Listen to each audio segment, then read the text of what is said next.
My family took my $27,800 college fund for my brother's mistakes. I'm a 30-year-old man. But this story starts when I was 20. My parents drained my $27,800 college fund to bail out my brother, Logan, from jail. I left home with 2 bags. 10 years later, they came begging. I said no. Recent events have weighed on me and I need to share this. Some might get it, others might judge me as cold. Here's my truth. My parents had 2 kids, me and Logan, 4 years older. From my earliest memories, Logan was their golden child despite his constant screw-ups. Let me set the scene of my childhood. At 17, Logan got a shiny new Honda Civic, co-signed by Dad. When I hit 17, I inherited his beat-up car, driven 95,000 miles and crashed twice. Logan wanted to play football. They bought him gear, cheered every game, framed his jersey. I made honor roll 4 semesters straight. Mom barely looked up from her phone to say, "Nice job, honey." The real difference wasn't what they gave us, it was what they excused. Logan's trouble started in middle school. Skipping classes, mouthing off suspensions. Mom and Dad acted like he was the victim. "He's just lively," Mom said. "Boys will be boys," Dad added. I got grounded for forgetting the trash. In high school, Logan escalated. Sophomore year, he was caught selling weed to freshmen. Dad hired a $3,500 lawyer, spinning it as Logan, helping peers adjust. Junior year, he vandalized a rival school's trophy case, costing $9,500 in damages. A $6,000 lawyer got him community service he never did. Senior year, he threw a wild party while our parents were away, charging entry, hiring a DJ, turning our house into a club. Someone wrecked a neighbor's fence, the basement flooded, and Logan passed out on the roof. Damages, $14,000. Dad took a second mortgage. Logan barely graduated, but they threw him a huge party, renting a hall for 250 guests. I got a $25 gift card for graduating with honors. I worked hard, holding a 3.9 GPA, a part-time grocery job, saving every penny for college. My grandparents set up college funds for us as kids. By 20, mine was $27,800, enough with scholarships to attend a state school for computer science. Logan's fund. Gone by high school, spent on his legal messes. That was fine with my parents. Logan wasn't college-bound. He joined Dad's struggling construction business, where he cost them contracts by showing up drunk, fighting, and stealing for drug money. Then came the night that changed everything. March, senior year. I'd just been accepted to state with a partial scholarship, thrilled to escape my toxic home. I got back from my grocery shift at 10 p.m. to find my parents and Logan at the kitchen table. Logan looked rough, bloodshot eyes, unshaven, pale from 48 hours in jail. His third DUI, this time crashing into a pole. No one died, thankfully, but his blood alcohol was sky-high. Mom was crying, Dad pacing, Logan defiant. "We need to talk," Dad said. I sat still in my deli-scented uniform. "Logan's in serious trouble," Dad explained. "This DUI's a felony. He faces prison without the best lawyer in town." I nodded, unsure why this involved me. "How much is the lawyer?" I asked. They exchanged glances, a red flag. $30,000, Dad whispered. The number hit like a punch. More than my entire college fund. "That's a lot," I said. "We don't have it," Mom sobbed. "The business is failing. We've mortgaged the house twice for Logan's fees." I sensed the trap. "And," Dad cleared his throat, "we need your college fund." Silence, just the fridge humming. I waited for a "just kidding." "Nothing. My college fund," I whispered. "It's temporary," Mom rushed. "We'll pay it back with interest once Logan's on his feet." Logan chimed in, "Come on, bro. Family sticks together. You're smart. You'll figure out school. I'm facing 8 years in prison." I stared at this 23-year-old who shared my DNA, who'd never held a job long, cost our family thousands, and acted like I owed him. "No," I said. Dad's face darkened. "Excuse me?" "No, that's for my education. I worked 5 years, got perfect grades, earned scholarships. Logan made his choices. I'm not paying for them." Mom looked me in the eye. "How can you be so selfish? Your brother needs help." "What about my needs, my future?" I asked. "You'll figure it out," Dad dismissed. "Logan doesn't have your advantages." "What advantages?" "Being responsible." Logan slammed the table. "You smug little prick. Think you're better because of grades and a grocery job."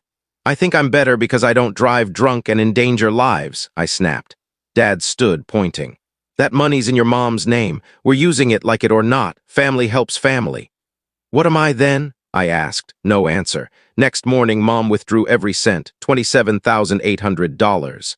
My 5 years of hope gone. In the bank lot, I asked, "Sure about this?" She wouldn't look at me. "Logan needs us. You'll understand later, Ethan." I canceled my college acceptance, citing a financial emergency. My counselor was heartbroken. At home, I packed. Logan played video games. "Thanks, bro," he said, eyes on the screen. "I'll pay you back." At dinner, Dad asked, "School plans?" "I'll figure it out," I echoed. Mom suggested a gap year. "Sure," I said. "I'll save $30,000 at $8.50 an hour. 6 years, no food or rent." "Don't be dramatic," Dad said. That night, I decided, no more being the responsible one screwed over. I had $3,800 saved for dorm supplies, enough for a one-way bus to San Francisco and a month's survival. Tuesday, I left while they were out. No note, no goodbye, just 2 bags and my house key on the desk. I was gone. San Francisco's first 2 years were brutal. I couch-surfed, stayed in hostels, slept in a $1,000 Honda that groaned like a dying animal.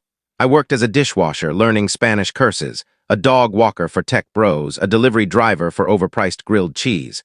I juggled 4 jobs to afford a room with 6 strangers, a musician waking us at 3 a.m., a student labeling fridge carrots, a guy selling inspirational t-shirts like "Life's a burrito, hold it together."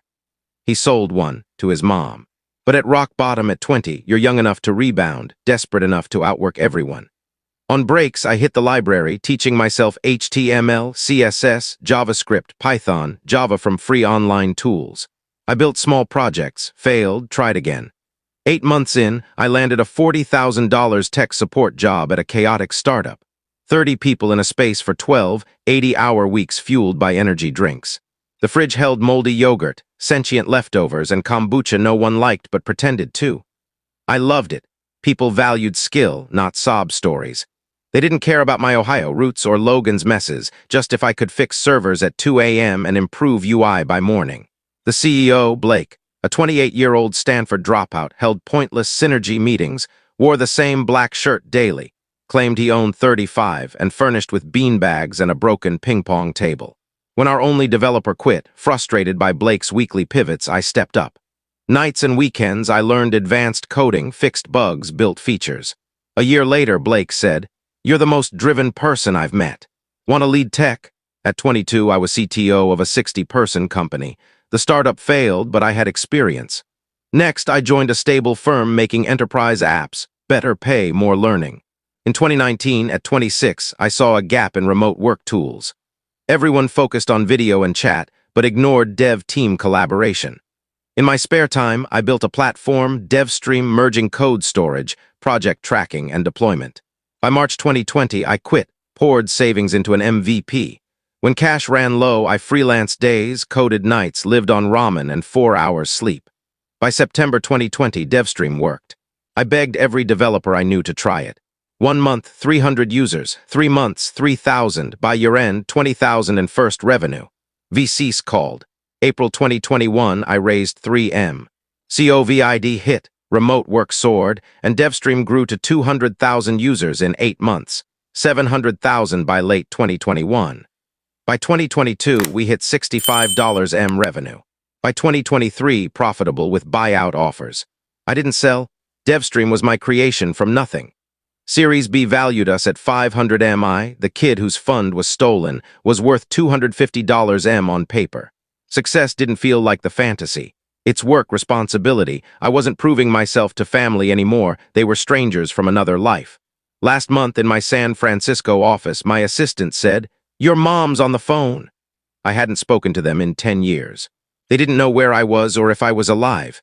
I'd changed numbers, moved, rebuilt without them. "I'm unavailable," I said. Calls kept coming, Mom, Dad, Logan. I ignored them. Then Forbes ran a 40 under 40 piece on me and DevStream, detailing my Ohio roots, no college, and $500 M company. It went viral. That's how they found me. Next day, my assistant said 3 people claiming to be family were in the lobby. Curiosity won. What did they want? Had Logan changed? Did they regret? I let them up. They looked older, Dad gray and heavier, Mom wrinkled in cheap clothes, Logan a scruffy 33-year-old who never grew up. They gaped at my office. Bay views, awards, patents. Not the life of someone who just figured it out. "My God," Mom whispered. "All yours?" "My company," I said, staying behind my desk. "What do you want?" Dad coughed. "Read the article. Had no idea you were this successful." You had no idea about anything, I said. You never checked. Mom rushed. We tried, filed a missing persons report, hired a pie. For how long? Silence. 10 months, Dad admitted. Couldn't afford more. Right, I said. Logan needed the money for his next mess. Logan snapped. That's unfair. We were worried. I laughed. Worried? You thanked me for my fun, then played games. Worried about your next high, not me. Quiet. I saw the city bustling below, people chasing dreams like I had. We want to explain, Mom said. Explain stealing my future for your favorite, choosing his comfort over my dreams. We'd repay, Dad said. It's been 12 years. Repaid, silence. How's Logan? Lawyer work, sober, job? Their faces answered. Logan shifted. Clean 8 months between jobs. How long? 10 months. Unemployed longer than sober, progress. Mom teared up. We know we hurt you. You're our son, we missed you. Missed me enough to stop looking after 10 months? Didn't know what else to do, she said. From the window, I saw the city that gave me opportunity, merit, value. Why are you here? To reconnect, Dad said. Be family again. I faced them, people who made me invisible, taught love was conditional. Finances at home, Logan's jobless, you're in your 60s, business struggling. What's the situation? Managing, Mom said cautiously. Logan's living with you? Temporarily, he mumbled. How temporarily? Years. Complicated, Dad said. I nodded. Saw Forbes, thought I'm your jackpot. Not why we're here, Mom said, avoiding my eyes. Isn't it? Ignored me for a decade, but a magazine says I'm rich and you need to reconnect. Logan flared. You don't need us, but we're family. Are we? Families don't steal, abandon, pick favorites. We didn't abandon, Mom insisted. You took my future for Logan's ease. What's that? Dad stepped up. We erred. Logan faced prison. I faced a lost education, only one mattered. Thought you'd recover, Dad said. You're capable. I was, no thanks to you. Mom tried. We love you always. Doesn't that mean something? I searched her face for sincerity, saw desperation. How much do you need? They froze. You're here for money. Logan's bills, debts, savings gone, house mortgaged. How much? Silence. Logan broke. Rough since Dad's accident. What accident? Fell off a roof, Mom said. Hurt his back, can't work, bills piling up. How much? $100,000, Dad whispered. Medical debt, house, Logan's recent arrest. Recent. Thought clean. It's old, Logan said. Caught up. I sat, 3 pairs of hopeful eyes on me. Know what $100,000 is to me now? 8 hours of DevStream's revenue, less than my watch. But $30,000 at 20, my future, grandparents' sacrifice, my chance to be more than the overlooked kid, you threw it away. We were desperate, Mom said. So was I. No one cared. I checked my laptop, massive balances earned through hustle. I could write a check to fix everything, house, bills, extra for comfort, but I won't. Logan exploded. We're family. Family support, don't rob for the 12th time screw-up. That was 12 years ago. What have you done since? Built, learned? No answer to my parents. Worst isn't the money, it's that you never believed in me. Logan was worth investing in, I was just reliable. We believe now, Mom cried. Now that I write checks, where was that at 20? Dad tried. Can't change the past. Can we be family? No. You're here for what I can give, not pride or regret. What would earn forgiveness? Mom asked. Go back, choose me, support my dreams, love me for me, not Logan's fix. Can't, she whispered. No. Like I can't pretend the last 12 years came from your faith. I opened the door. We're done. Logan's last shot. You're a cold, selfish jerk. Glad we took your fund. I smiled. I had nothing then, slept in a car, ate ramen, worked 4 jobs, and was happier than with you. Lucky app, he sneered. No, escaped people making me worthless. Success was extra. They left. Mom looked back, teary. Hope you forgive us. I have, I said, but forgiveness isn't trust or money. I stood at the window watching the city. My assistant with me 3 years asked, how'd it go? I didn't answer, just kept looking out.